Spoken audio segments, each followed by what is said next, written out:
Hi, fourth graders. Today we are going to start with area and perimeter. And so this lesson is really just one lesson in your workbook, but it's going to take a few days. So we're going to do it in parts, and there's going to be a lot of information coming with area and perimeter and formulas today. And so you're going to want to pause this as you need to. So this is page 263 in your workbook. So make sure you turn to page 263. And we'll be looking at some of these together, and then we'll find out what is your independent work as well. And so perimeter is going to be the measure around something or the outside of something. So the real definition is the suffix meter means measure. So perimeter is the measurement of the distance around the outside of a figure. So think of fences, right? When we do perimeter, it's fences. Okay. And so the trick to finding perimeter is being able to, you can do it in two ways. One way that people do this, and I'm going to switch to the next one. Question one says the measurement unit for these rectangles is 1 centimeter. So 1 centimeter from here to here, and another one. All of this is the length of 1 centimeter, okay, in between each line. So that's 1 unit. Okay, and so we want to find the total number of units around the outside. So one way that people do that is they start at one spot and they'll label each one. And they'll say 1, 2, 3, and they count all the way around until you see there's 14 centimeters here. Okay, so be careful around the corners as well. Don't just count the dashes. So if you just counted 2 dashes, well, really there's 1, 2, 3 actual centimeters there, 3 units. Another way that people can do this is that they will just put the label of how far each side is, and they'll just skip right across and count. And you'll say, oh, here's 1, 2, 3, 4, 5, 6 units across the bottom, or centimeters in this case, and 2 tall. Well, I know since these are rectangles, opposite sides are all going to be equal. Okay? So one thing you could have said is you can just count the centimeter lengths around the outside of the rectangle, or count each side, and then what you're going to find is you're going to be able to add them up, and we'll see a formula. Okay, so for part 2 now, it says what is the perimeter of x, y, and z? So x is 14 because I counted 14 around. Well, y is 6 plus 6 is 12, plus 2 is 14, plus 2 more is 16. And if that's going to be, if we add all 4 of these up, you're going to get that y is 16 centimeters. Okay, so how about z? See if you can figure out z. Pause it right now and see if you can figure out what is the distance around the outside. How many centimeters are there? Go ahead and pause it now. Okay. All right. So you should have found 1, 2, 3. Whoops. 3, 4, 5. Sorry. So this is 5 along the bottom. So it's 5 along the top. So the length is 5, and it's only 1 tall. Well, 5 plus 5 is 10. Plus 1 plus 1 is going to get me to 12. So z has a perimeter of 12 centimeters. Okay, so just 12 centimeters. It's a length around the outside. And then of each rectangle, you could have done that in 2 ways. You could have counted the length of each side and added them together, or you could just keep counting all the way around the outside like we saw. Okay, here is our formula. Okay, so length and width, they have a specific definition. The length is usually the longer side and the width is the shorter side, but really it doesn't matter. As long as you're adding all 4 sides up, that's going to give you the area of a rectangle, or I'm sorry, the perimeter of a rectangle. All 4 sides added up. All right, let's go on to the next page. Okay, so this is page 264. Right, so 264 now, we're going to talk about area. So those are the 2 big things for this week, perimeter and area. That's all we're going to work on. Now, area is the total number of square units that cover a figure. So every shape you see today, I shouldn't say that. Sometimes when we see rectangles, you're going to see squares inside of it.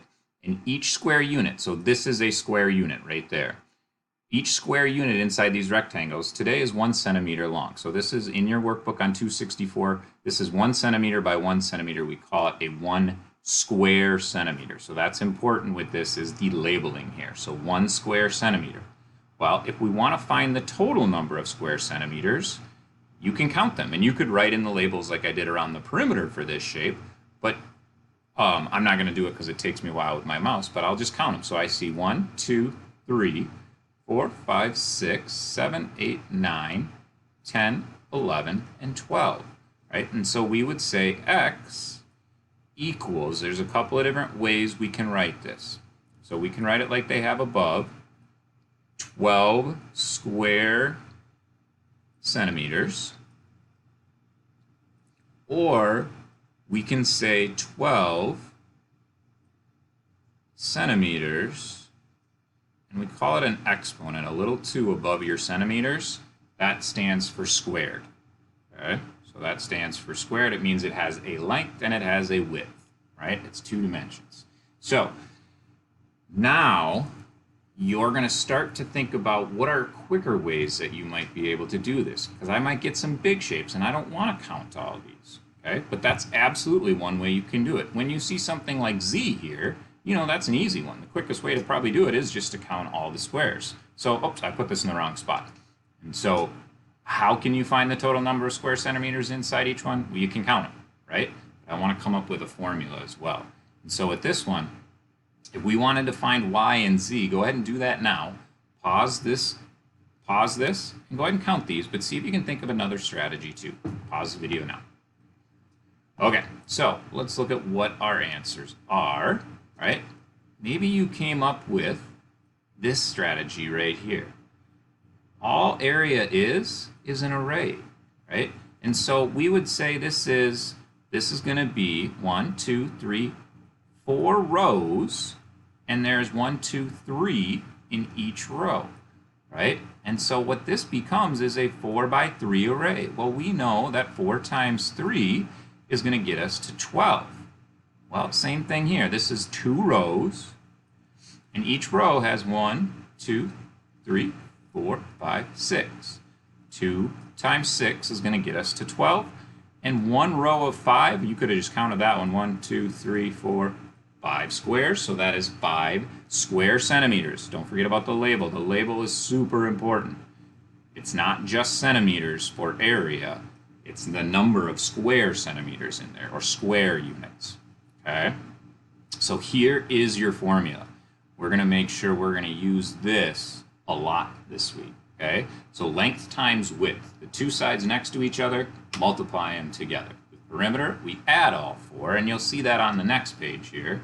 I'm not even going to read all this. What you need to know, what's important for you, this is how you find perimeter. This is how you find area. Okay? Area is multiply. Think of area as arrays. They both start with A, right? Area is arrays.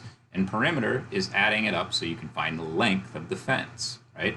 So this is also units squared, and this is just units because it's a length. Okay? This little 2 is important with area. So when you get to page 265 now you're going to do some of these. Be careful with perimeter, right? I actually like to use the yellow squares for perimeter as well. It's easier for me to count, but I can still label it over here. So it says find the perimeter of rectangle A, and find the area of rectangle B. They're the same rectangle, so if the squares help you, do both with B, right? And so I'm going to say A equals and B equals. Okay, so A is 3, and then I'm going to count the squares over here. 1, 2, 3, 4, 5, 6. 6 tall. The opposites are equal. It's a rectangle, so opposite sides are always equal. Okay? All right, so now I see area, oops, I'm sorry, A, even though it's confusing. A does not stand for area in this case. I'm finding the perimeter for A. Okay? So A equals 6. I'm going to say 6 plus 6 is 12. All right, we can even write this down. 3 plus 6 plus 3 plus 6. All that is going to equal 18. All right? And then for B, now we're finding the area. And I'm just going to put these are 1 unit equals 1 inch. So these are inches. So I'm going to say 18 inches. And then we know that it is also 3 by 6. Okay. So my area is going to equal 6 times 3, or 3 times 6. You can do it either way. And I know that's going to equal 18 as well. Okay. So 18 inches, but the big thing is your label, inches squared, or you could have said square inches. I want you to try and do this one and see if your area and the perimeter and area is the same again. This time it is. Will it always be? Okay. And then on the next page, what you're going to be doing is now you don't have squares, but you have all these labels. Well, find the perimeter and the area of each rectangle. So I'm going to put A equals and P equals. Okay. So I'm going to start with area, because that one I can apply my formula, and if you can't remember what it is, go back to the last page. Area is multiply. So 2 times 9. 9 times 2 gets me to 18. Miles is my label, and area is squared. And so now perimeter, I need to add these up. So I'm going to fill these in too, so I don't forget sides. I just need to know I need to add these 4 numbers. So 9 plus 9 is 18. And so I'm going to take care of some in my head and write some down. 2 plus 2 is 4. So at the end, I need to combine all 4 sides. I've already combined 2 of them. That's going to get me to 22. And this label is miles, and it's just a distance, so it doesn't need that square like my area had. So what you need to do is solve these 3, and then we want to see if we can find the missing length. Okay, so think of our old multiplication work that we did with these. The area of the rectangle is 60 square meters. So there's 60 squares inside here. Okay? One side of the rectangle has a length of 10 meters. What is the unknown side? So this is algebra, guys. We just got done with this whole unit. So I'm going to say W here. This is going to be my width. I know the length times my width is going to equal 60. So 10, if I set up an equation, times W equals 60.